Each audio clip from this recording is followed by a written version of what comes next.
बिजली कटौती एडमिनिस्ट्रेशन होश में आओ।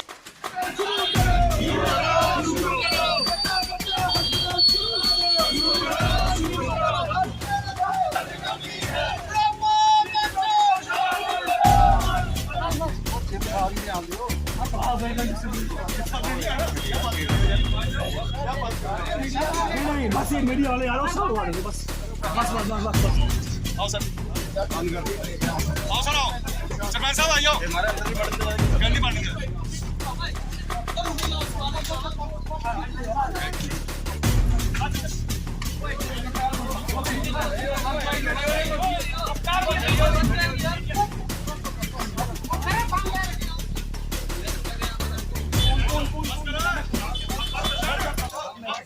लेकिन जो लोकल इश्यूज थे उस पर मैंने बात की।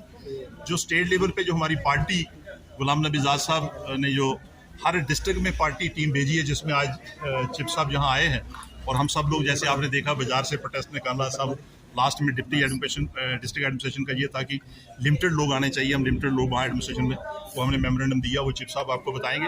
लोकल इश्यूज थे जो, एक तो हमने यहाँ पर लोकल इश्यूज पे बात की, जो मदर चाइल्ड हॉस्पिटल खुलना चाहिए क्योंकि वो सैंक्शन है। सभी डिस्ट्रिक्टों में जितनी भी डिस्ट्रिक्ट आज़ाद साहब के टाइम पे बनी थी वो सब जगह पे मदर चाइल्ड हॉस्पिटल पुराने हॉस्पिटलों में, यहाँ क्यों नहीं खुल रहा? और उसमें एफर्ट्स की भी की थी, यहाँ पर डॉक्टर सुखदेव जी उनकी टीम थी शहर की, ये खुलना चाहिए। एक तो हमने ये कहा, दूसरा बिजली की बात की, तीसरा हमने बमाक तहसील की बात की, चौथी मैं दो बातों का उत्तर आपको देना चाहता हूँ। जैसे मीडिया वाले आप यहाँ बैठे हैं, दो तीन बातें यहाँ अक्सर सुनने में आती है। एक तो मैं आप ही के द्वारा उन्हीं से पूछूंगा जो यहाँ बात चली थी। उन्होंने एक बात यहाँ कही थी कि मैं ना CBI के प्रेशर से आया हूँ ना मैं ED के प्रेशर से आया। ये मैं आपके द्वारा, क्योंकि आपसे सुनते हैं तो आप ही के द्वारा हम उनसे पूछ सकते हैं। हम उनकी जात पे, उनकी शान पे कोई उंगली नहीं उठा रहे हैं कि वो CBI या ED के प्रेशर से आते हैं, लेकिन वो जिस पार्टी में हैं, चेयरमैन है यहाँ के, अगर उन्होंने इतनी दलेरी से स्टेटमेंट दिया है तो मैं उन्हीं से पूछना चाहता हूँ, क्योंकि उनकी दाएं और बाएं पार्टी के अहदेदार बैठे थे, क्या उनकी पार्टी जिस पार्टी में वो हैं, क्या वो CBI और ED के प्रेशर से लेती है जिसमें वो नहीं आए हैं? और जो उनके पास नाम आए, जो पार्टी ज्वाइन की है कोई CBI ED से, उनसे मैं आप भी से कहूँगा कि कम से कम उनसे नाम तो लेकर दे दो। एक तो ये था। दूसरा, हम बमाक की तहसील की जिद कर रहे हैं तो वहाँ उनसे अक्सर जवाब दिया था। आज डिस्ट्रिक्ट एडमिनिस्ट्रेशन से बात हुई कि बमाक के अंदर हमने कॉलेज चाहिए, बमाक के अंदर हमें सड़कें चाहिए, रोड चाहिए। डिस्ट्रिक्ट के ब्लॉक के अंदर बहुत से ऑफिस होते हैं, JDU का ऑफिस चाहिए। आज भी बमाक वालों को वहाँ JDU और अरनास के पास जाना पड़ता है। तहसील उनकी बमाक, ब्लॉक उनका बमाक, JDU का दफ्तर अरनास में क्यों है? और ये 10 साल से चला आ रहा है। हर कोई बात जब पूछी जाती है तो वो उस बात को घुमा फिरा कर कह देते हैं कि पिछली गलती हुई। जैसे रोड की बात होती है, आपके द्वारा पता चलता है कि रोड में ये कहा जाता है कि रोड जुगल जी ने अगर 120 किलोमीटर बनाई, वो 10 किलोमीटर क्यों नहीं बनाई? मैं उसी रोड की बात आपसे कहूँगा कि आप उनको कसम देकर पूछिए कि क्या वो रोड आपने जो हमने शुरू की थी बक्कल से सुजनदार की, हमारा ख्याल था कि हम साड़ी से मिलेंगे, क्योंकि वहाँ से दुबी गली से हमने साड़ी गब्बर में भी लाई थी। उन्होंने उस रोड का स्टे क्यों करवाया था? फिर उसके बदल में हमने एक स्टेट दवाई। यार ये 20 साल पहले की बात कर रहा हूँ। जितने भी आप चैनल वाले बैठे हो, शायद जिस वक्त मैं MLA था उस वक्त शायद आप पैदा भी नहीं हुए थे या छोटे थे उस वक्त। तो ये मैं बात उनसे पूछता हूँ, उन्होंने जो बातें करनी हो मीडिया में करनी चाहिए। जब मुझे बुला ले उस वक्त हमें जवाब देंगे कि अगर बमाक के हित की आप बात नहीं कर रहे हैं तो किसके हित की बात कर रहे हैं आप? बमाक में अगर तहसील खुलेगी, आप कहोगे कि जिस जगह पे आइडेंटिफाई हुई है सड़क रोड पहुंचेगी तो खोलेगी रोड। अगर यहाँ इसलिए मैं खोल रहा हूँ कि तहसील तो ऑलरेडी सैंक्शन है, लेकिन यहाँ पे चल रही है, वहाँ क्यों नहीं खोल रहे हैं जी? वहाँ जब पूछा जाता है, आप लोग पूछते हैं, वो कहते हैं रोड आएगी। क्या पहले तहसीलें खुलती थी? मोहर में तहसील थी, गुलाबगढ़ में तहसील थी, वाड़वन में तहसील थी, तो क्या वहाँ रोड नहीं थी, तहसीलें नहीं थी वहाँ पे?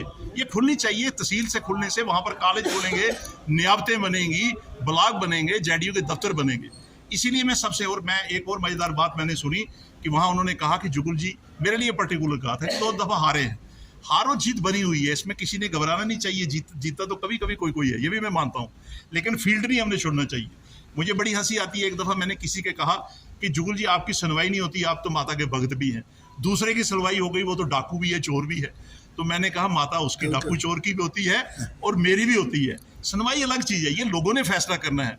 आप इज़्म के नाम पे वोट लें, एरिया के नाम पे वोट लें, रिश्तेदारों के नाम पे वोट लें और फिर उन लोगों के काम ना करें। आज आप पार्ले बमाग में जाकर देखिए, मोंगरी पंचारी में उन्होंने मुझे वोट दिए थे, मैं आज भी जाता हूँ। इनको वोट दिए थे, क्यों नहीं जाते वहाँ पे? हालांकि ये CBI के प्रेशर से नहीं है, ये ED के प्रेशर से नहीं है। वहाँ क्यों कॉन्स्टिट्यूंसी उनकी उधमपुर में चली गई? वहाँ मोंगरी क्यों चला गया उधमपुर में? पंचारी क्यों चली गई उधमपुर में? अगर ईडी का सीबीआई का आपके ऊपर प्रेशर नहीं है तो आपने वहाँ पर डीडीसी की अलग, वहाँ पर 2 तहसीलें हैं, वहाँ 2 तहसीलों का एक डीडीसी मेंबर क्यों इलेक्टेड हुआ है? और यहाँ आज बुमाग के अंदर देखिए टोड, देवीगढ़, सखालगट्टी, डंगाकोट, वहाँ रेलवे नहीं है, लेकिन अक्सर यहाँ पर रेलवे और माइनिंग की मीटिंगें होती हैं, तो वहाँ उन लोगों को क्या फ़ायदा उसका? इसलिए मैं कल जा रहा हूँ टोड में भी, वहाँ करेंगे। पहले हम थोड़ा सा उसमें थे क्योंकि हमारी स्टेट के साथ कर रही है। मैं रियासी से भी लड़ सकता हूँ, कटरा से भी, अभी इलेक्शन नहीं है। पहले आप इनको कहिए जो मोदी, कल अमित शाह जी ने जो कहा है, उन्होंने कहा पार्लियामेंट के लिए वोट दो, असेंबली की तो बात ही नहीं की। अभी तो ये पंचायत में जो बीडीसी, डीडीसी, सरपंच है, इनकी भी इलेक्शनें नहीं होंगी। अभी कोई यकीन नहीं है क्योंकि अमित शाह से ऊपर तो कोई नहीं है ना। आज की डेट में वो होम मिनिस्टर है, आज की डेट में वो चीफ मिनिस्टर हैं।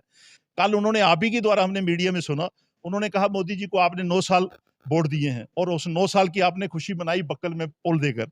जब भी आपके एमपी से कोई बात करते हैं, यहाँ के जो एमपी हैं या किसी लीडर से बात करते हैं, जाके कोड़ी में पुल देखो, आप लोग भी जाते हैं वहां पे, वहां वो पहले लोग खुश थे कि बक्कल में पुल बना, उसकी वो कहते थे। आज इन्हीं की पार्टी पहले कहते थे ये मोदी जी की अचीवमेंट है, आज आप ही के द्वारा मीडिया में देखते हैं कि उसी पुल के ऊपर प्रोटेस्ट कर रहे हैं, मोदी के लिए कह रहे हैं कि हमारा इस पुल की वजह से पानी बंद हुआ है, और वो बीडीसी का चेयरमैन वहां पर जाकर बोलता है। मुझे बड़ा अफसोस आता है कि 9 साल कैसे बना रहे हैं, और खासकर जम्मू कश्मीर के अंदर 9 साल तो वैसे नहीं बनते, हमारा आगे ही गला कट गया, ले चला गया। आज जम्मू कश्मीर झूठी बनी हुई है, यहाँ बेरोजगारी बढ़ रही है, यहाँ पर मुलाजिम बाहर के लग रहे हैं, वैष्णो देवी के अंदर पुजारी बाहर के लग रहे हैं, यहाँ कितने डिपार्टमेंट। तो इसलिए मैं बाकी बातें तो बाद में करूंगा, लेकिन आज हमारा प्रदर्शन करते हैं। रेट बढ़ा दिए, लेकिन ईमानदारी से मैं कह रहा हूँ कि इस यूटी के कोने कोने में जो है पावर कट्स हो रहे हैं। ना वो किसान को पावर मिल रही है, ना शहर में पावर मिल रही है, ना किसी दूसरे को पावर मिल रही है। तो पावर का भी हमारा जो था एक बहुत बड़ा इसमें जो मुद्दा है, जो इस समय जो जिसकी वजह से ये सारे प्रोटेस्ट हो रहे हैं। और हमने प्रोटेस्ट केवल रियासी में नहीं किया, बल्कि हर जिला में हमने प्रोटेस्ट किया। हमारा गोडा में हुआ, किश्तवाड़ में हुआ, रामबन में हुआ, जम्मू में हुआ, अजमेर में हो रहा है, हर जगह हो रहा है। और हम जो एक अपोजिशन की भूमिका होनी चाहिए, जैसे आपने कहा, हम एक अच्छे ढंग से निभा रहे हैं। और हमारे जो कायद हैं, हमारे जो लीडर हैं, जनाब आज़ाद साहब ने अपना 50 साल का कैरियर छोड़ दिया। किसके लिए? जब इस रियासत को यूटी बनाया गया, इस रियासत को डिमोट किया गया, इसका दर्जा नीचे किया गया। इसीलिए हमारी पार्टी का जो सबसे पहला मुद्दा है कि इलेक्शन फ़ौरन हो, और उसके साथ साथ हमारी जो स्टेट होल्ड हमें वापस मिलना चाहिए, हमारे लोगों को ज़मीन के ऊपर हक रहना चाहिए, हमारे नौजवानों को नौकरियाँ मिलनी चाहिए और बेरोजगारी दूर होनी चाहिए। ये हमारे मुद्दे हैं। बहुत बहुत शुक्रिया। जय हिंद। Thank you. जब इलेक्शन का ऑर्डर हुआ, जब उन्होंने कहा कि स्टेट लैंड, राष्ट्रीय लैंड और रोशनी के तहत जो लैंड लोगों को 70 साल से लोग ज़मीनें बैठे हुए, तो उसके लिए सबसे ज़्यादा प्रोटेस्ट हुआ था वो हमारी पार्टी से। हर जिला सतह पर सारी रियासत में हुआ, सारी यूटी में हुआ। और नॉट ओनली दैट, उसके बाद जनाब आज़ाद साहब एलजी से मिले, उसके बाद होम मिनिस्टर से मिले, और वहीं का वहीं वो बात कही। तो जैसे उन्होंने कहा कि भाई क्या हमारी पार्टी लोगों की बात कर रही है, जो अपोजिशन की भूमिका निभा रही है, नहीं निभा रही। तो मैं समझता हूँ कि शानदार तरीके से हमने भूमिका निभाई। दूसरी बात मैं कहना चाहता हूँ, कल ही देखिए कि माननीय होम मिनिस्टर अमित शाह जी जब यहाँ आए, तो उन्होंने कहा कि 9 साल में हमने रियासत जम्मू कश्मीर की जो डेवलपमेंट है, जो विकास है, उसको आसमान की बुलंदियों में ले गए हैं। ये उनका कहना है। तो आसमान की बुलंदियाँ क्या है? आज एक गरीब आदमी को एक बजरी की, रेत की, पत्थर की टाली नहीं मिलती।